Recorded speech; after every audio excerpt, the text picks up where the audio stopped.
Halo penonton, Afrika adalah benua terbesar kedua dan terpadat kedua di bumi dengan populasi pada tahun 2016 sebesar 1,2 miliar orang. Selain masalah tingginya populasi, di sana juga jadi benua termiskin, angka harapan hidup rendah, kematian bayi tinggi dan sebagainya. Kompleksitas masalah di Afrika secara benang merah sebenarnya bisa ditinjau dari dua hal, yaitu kultural dan struktural.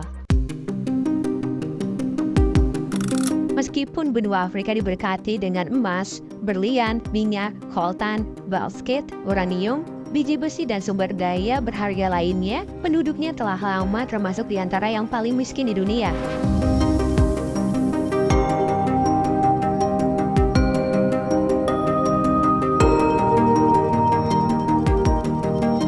Padahal, menurut laporan World Bank, tingkat kemiskinan di Afrika sebenarnya menurun. Anehnya, orang miskin di sana justru bertambah.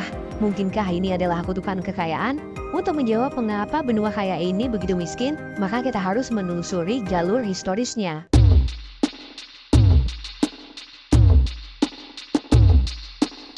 Mantan Direktur Eksekutif The United Nations Population Fund, Soraya Obaid, mengatakan kepada BBC di tahun 2009, populasi Afrika bertambah 2 kali lipat selama atau sejak 27 tahun terakhir. Fakta demografi ini menjadikan benua Afrika sebagai benua terpadat kedua di dunia setelah Asia. Soraya Obaid menggarisbawahi alasan dibalik pesatnya pertumbuhan populasi tersebut, yaitu karena ada banyak perempuan yang tidak memiliki akses untuk merencanakan keluarga mereka. Akan tetapi, alasan populasi bukanlah alasan utama kemiskinan yang melanda benua dengan kandungan 30% cadangan sisa sumber daya mineral bumi ini. Julius Kwasi-Ofori dari Kwame Nkrumah University of Science and Technology yang berada di Ghana dalam risetnya yang berjudul Why Most African Countries Are Poor memaparkan bahwa faktor kultural seperti kepercayaan, ideologi, dan nilai-nilai yang diyakini sebagian besar orang Afrika merupakan penyebab kemiskinan di sebagian benua itu. Hal tersebut bisa dilihat dari banyak orang Afrika yang masih berpikir untuk sekadar hidup santai, atau hidup temporer, atau tidak membuat rencana apapun untuk masa depan mereka. Mereka beranggapan itulah satu-satunya cara terbaik menikmati hidup. Di sisi lain, Afrika sendiri adalah benua pasca kolonial. Perdebatan mengenai dampak ekonomi, mentalitas, dan kemiskinan dengan kolonisasi di Afrika telah lama diperdebatkan. Beberapa peneliti berpendapat bahwa Eropa memiliki dampak positif terhadap Afrika, sedangkan ada juga yang berpendapat bahwa pembangunan Afrika dihambat oleh pemerintah kolonial. Tujuan utama pemerintah kolonial di Afrika oleh Eropa adalah untuk mengeksploitasi kekayaan alam dengan biaya rendah.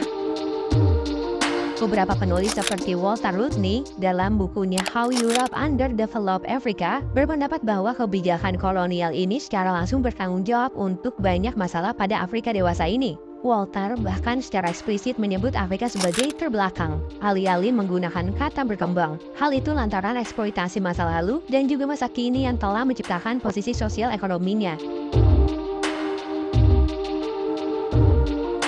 Menurut Frantz Fanon, kolonialisme secara signifikan memiliki efek merugikan pada identitas dan jiwa penduduk asli. Kolonialisme juga melukai kebanggaan, harga diri, dan kepercayaan Afrika. Fanon menambahkan bahwa efek sebenarnya dari kolonialisme bersifat psikologis. Dominasi kekuatan asing menciptakan rasa inferioritas dan penaklukan abadi yang menciptakan penghalang untuk pertumbuhan dan inovasi. Pada zaman kolonial, Afrika dihancurkan, dihapus seolah tidak mempunyai sejarah, lalu dibangun ulang oleh Eropa. Penduduk asli Afrika diajarkan di sekolah-sekolah kolonial untuk membenci segala sesuatu tentang diri sendiri, kulit, bahasa, pakaian, hingga adat istiadat mereka. Bahkan dewa-dewa mereka pun diganti, berganti dengan kepercayaan otoritas kolonial.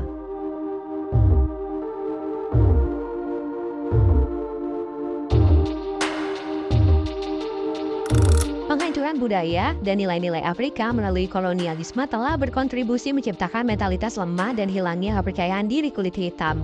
Sejalan dengan argumen itu, Profesor Ekonomi bernama Nathan Nunn dalam studinya tentang pengaruh perdagangan budak Afrika zaman kolonialisme pada perkembangan ekonomi, Nunn dengan tegas memaparkan bahwa negara-negara di Afrika yang termiskin saat ini adalah negara-negara dari mana sebagian besar budak diambil pada zaman kolonial. Selama kurang lebih 4 dekade terakhir, tingkat investasi di Afrika semakin menurun. Menumpuknya hutang menjadikan negara-negara di Afrika tidak layak investasi. Hal itu disebabkan oleh berbagai masalah, mulai dari konflik sampai pemerintah yang korup. Bahkan, sebagian besar investasi digunakan untuk hal yang tidak penting dan tidak efisien. There is corruption in virtually every aspect of both public and private life in Nigeria. Corruption is one of the biggest problems affecting Zimbabwe. Corruption is an issue that Africa has been grappling with for many years. Lalu The Guardian melaporkan adanya pergerakan uang tunai antar negara secara ilegal yang mencapai 68 miliar US dollar per tahun. Angka ini 3 kali lipat dari bantuan yang diterima Afrika senilai 19 miliar dolar per tahun. Secara cepat disimpulkan bahwa ada lebih banyak uang mengalir keluar daripada uang mengalir masuk ke Afrika. Dan jika ingin mengatasi kemiskinan dan ketimpangan pendapatan, pihak berwenang harus membantu untuk mendapatkan uang-uang dengan nominal fantastis itu kembali. Ada anggapan yang begitu populer di masyarakat barat bahwa Afrika itu miskin dan membutuhkan bantuan. Tapi ternyata anggapan itu tidak sepenuhnya tepat. Karena hal yang benar-benar dibutuhkan negara-negara Afrika adalah agar seluruh dunia berhenti menjarah mereka secara sistematis. Perhatikan tabel ini. Jumlah uang masuk lebih sedikit dibanding uang yang keluar, bukan? Inilah yang dimaksudkan dengan penjarahan yang tegas secara terencana melalui banyak sektor. Diingatkan kembali bahwa Afrika adalah benua yang super kaya dengan sumber daya alam.